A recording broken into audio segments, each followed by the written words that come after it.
कामयाबी के सफ़र में मुश्किलें तो आएंगी ही, परेशानियां दिखाकर तुमको तो डराएंगी ही। चलते रहना कि कदम रुकने ना पाए, अरे मंजिल तो मंजिल ही है, एक दिन तो आएंगी ही। हेलो फ्रेंड्स, स्वागत है आप सभी के आपके अपने YouTube channel read out with Jeetu पर। पिछले वीडियो हमने भाषा के अंग, हिंदी भाषा की विशेषताएं, बोली, लिपि, देवनागरी लिपि, उपभाषा, संपर्क भाषा तथा इसके अलावा व्याकरण के भेद जिसमें वर्ण, शब्द, पद और वाक्य को अच्छे से समझे थे। आज हम उसी व्याकरण के भेद में से पहला भेद वर्ण विचार, जिसको वर्णमाला भी कहते हैं, उसके अंतर्गत स्वर का विस्तृत अध्ययन करने जा रहे हैं। अब बस एक बार पूरी तरह से ध्यानपूर्वक इस क्लास को समझने की कोशिश कीजिए। रटने की जरूरत ही नहीं है, पूरी वर्ण विचार आपकी मुट्ठी में होगी। आइए फिर शुरू करते हैं। वर्ण एवं ध्वनि। वर्ण एवं ध्वनि को हमने पिछले क्लास में आपको बता चुके हैं, फिर से देखते हैं। ध्वनि क्या है? ध्वनि भाषा की आधारशिला व सबसे छोटी इकाई है ना। अर्थात मुंह से निकलने वाली आवाज़ ही ध्वनि है और ध्वनि के लिखित रूप को वर्ण कहा जाता है। अर्थात हम मुंह से आ क ख जैसे शब्द जैसे वर्णों का प्रयोग करेंगे तो वह ध्वनि कहलाएगा। अगर हम उसका लिखित रूप में दर्शाएंगे उसको तो आपका वो वर्ण हो जाएगा। इसमें कन्फ्यूज ना हो, है ना। अर्थात वर्ण वह मूल ध्वनि है जिसका खंड या टुकड़ा नहीं किया जा सकता। वर्ण शब्द का प्रयोग आप ध्वनि के लिए और ध्वनि के लिखित रूप दोनों के लिए कर सकते हैं, है ना। अगला देखते हैं वर्णमाला। वर्णमाला क्या है? वर्णों के व्यवस्थित या क्रमबद्ध समूह या समुदाय को वर्णमाला कहते हैं। अर्थात ध्वनि जिन चिन्हों द्वारा दर्शाया जाता है वही वर्णमाला है। ध्वनि अपने मुंह से बोलते हैं, हम अ क कुछ बोल देते हैं, वह ध्वनि है। उसको हम लिखित रूप में दर्शाते हैं, उसे क्रमबद्ध समूह में रखते हैं, वही वर्णमाला है ना। हिंदी में कुल 52 वर्ण हैं, जिसमें 11 स्वर, 2 अयोगवा। वर्णों के प्रकार को समझते हैं। हिंदी वर्णमाला में वर्णों को मुख्यतः 2 भागों में बांटा गया है, जिसमें पहला है स्वर, दूसरा है व्यंजन। आज की इस वीडियो में हम स्वर का विशेष अध्ययन करने जा रहे हैं। तो स्वर क्या है ये समझ लेते हैं। स्वतंत्र रूप से बोले जाने वाले वर्ण अर्थात वैसे वर्ण जिनका उच्चारण किसी दूसरे वर्ण की सहायता के बिना होता है स्वर कहलाता है। स्वरों के उच्चारण में कंठ एवं तालु का प्रयोग होता है, जीभ और होंठ का नहीं। बिना किसी रुकावट के ध्वनि गले से आसानी से बाहर आए वही स्वर है। हिंदी वर्णमाला में कुल 11 स्वर हैं, जिसमें अ ई उ री ए ओ है। स्वर वर्णों का उच्चारण बिना रुके लगातार होता है। ऊपर में लिखित जितने भी स्वर हैं उनका उच्चारण लगातार किया जा सकता है, सिर्फ री को छोड़कर, क्योंकि री का लगातार उच्चारण करने पर ई स्वर आता है। री का मुख्यतः प्रयोग संस्कृत भाषा में किया जाता है। स्वरों का वर्गीकरण देखते हैं। स्वरों को मुख्यतः 3 भागों में वर्गीकृत किया गया है, जिसमें पहला है मूल स्वर, जिसको हंस स्वर ही बोलते हैं। इसको समझते हैं। जिन स्वरों के उच्चारण में कम से कम समय लगता है तथा स्वरों के उच्चारण में अन्य स्वरों की सहायता नहीं लेनी पड़ती है, उन्हें मूल या हंस स्वर कहते हैं। जैसे अ ई उ री, ये कुल 4 हैं। इनके उच्चारण में एकदम कम समय लगता है और इनमें अन्य स्वरों की सहायता लेने की आवश्यकता नहीं पड़ती। आप बोलकर ट्राई करिए। हम हमारे चैनल में राष्ट्रीय अंतर्राष्ट्रीय current affair, Chhattisgarh current affair, Hindi व्याकरण की सीरीज चला रहे हैं, जो आपके आगामी परीक्षाओं को ध्यान में रखकर तैयार किया गया है। अगर आप चैनल पर नए हैं तो चैनल को सब्सक्राइब करके बेल आइकन को प्रेस कर दीजिए, जिससे हमारे सभी वीडियोज़ का नोटिफिकेशन आप तक पहुँच सके। अगला देखते हैं दीर्घ स्वर। जिन स्वरों के उच्चारण में मूल स्वरों की सहायता लेनी पड़ती है, अर्थात मूल या हंस स्वर से दुगुना समय लगता है, उन्हें हम दीर्घ स्वर कहते हैं। जैसे देखते हैं अब इससे पहले आप मूल स्वर पढ़े थे, उसमें अ बोल के देखे थे। अ बोलिए और आ बोलिए, दोनों में आपके समय का अंतर समझ आ जाएगा। आ ई उ ए ओ ये कुल 7 हैं। इनके उच्चारण में 2 मात्राओं का समय लगता है, अर्थात इसको दीर्घ स्वर कहते हैं। अगला देखते हैं प्लुत स्वर।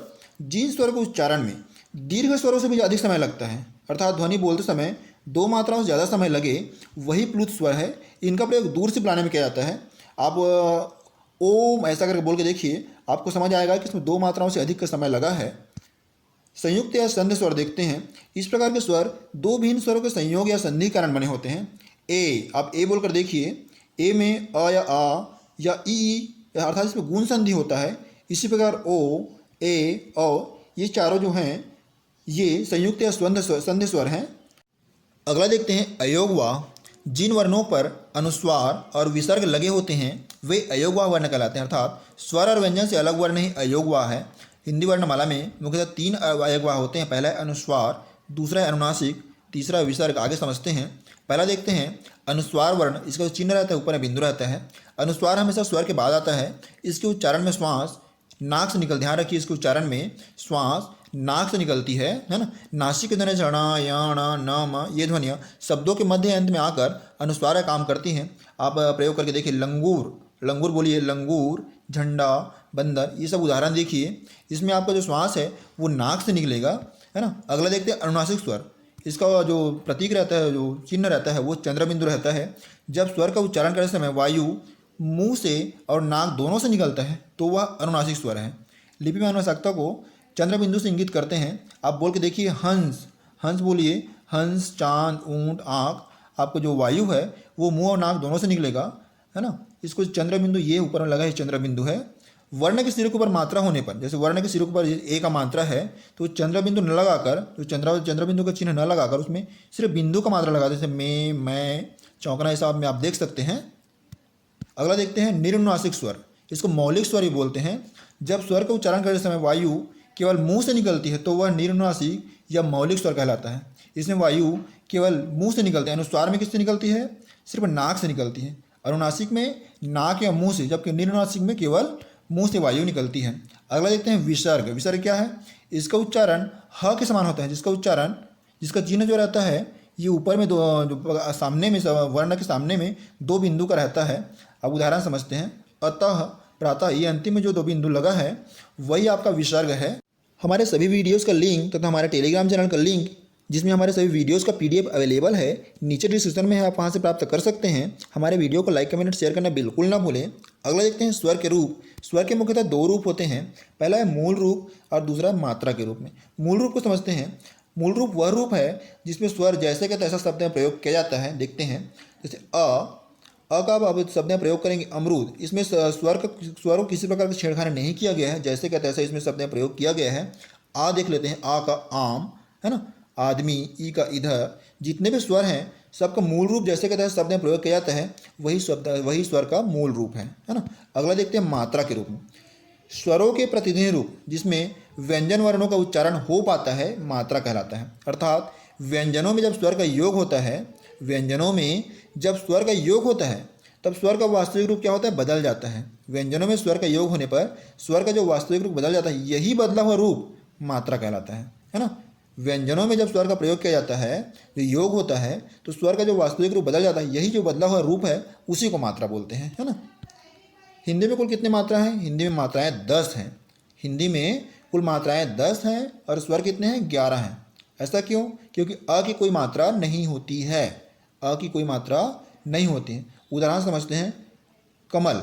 कमल में अ छुपा हुआ है। जितने भी वर्ण हैं सभी में अ अक्षर, अ जो स्वर है वो छुपा हुआ है। अगला देखते हैं मानव।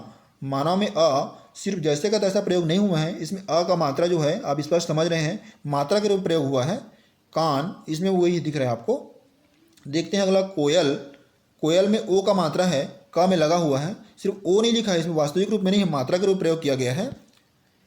अ जो स्वर है इससे कोई मात्रा नहीं होती है। अ लगने पर व्यंजनों में जो नीचे हल चिन्ह है वो हट जाता है, तभी इस प्रकार इसको लिख सकते हैं। देखते हैं व्यंजनों का जो मूल स्वरूप रहता है, क, च, छ, त, जितने भी आप देख रहे हैं व्यंजन, उसके नीचे में हलंत लगा रहता है, हल चिन्ह लगा रहता है। अगर आप उसमें अस्वर मिल जाए, अस्वर जुड़ जाए, तो जो नीचे का हलंत है वो हट जाता है और जो अक्षर है वो पूर्ण हो जाता है ना। अंत में सिर्फ यही कहूँगा, हिम्मत नहीं हारना है, क्योंकि पहाड़ों से निकली हुई नदी ने आज तक रास्ते से नहीं पूछा है कि समुंदर कितनी दूर है। आप घबराओ मत, अच्छे से तैयारी कीजिए, हिम्मत ना हारिए, आप एक दिन जरूर सफल होंगे। धन्यवाद।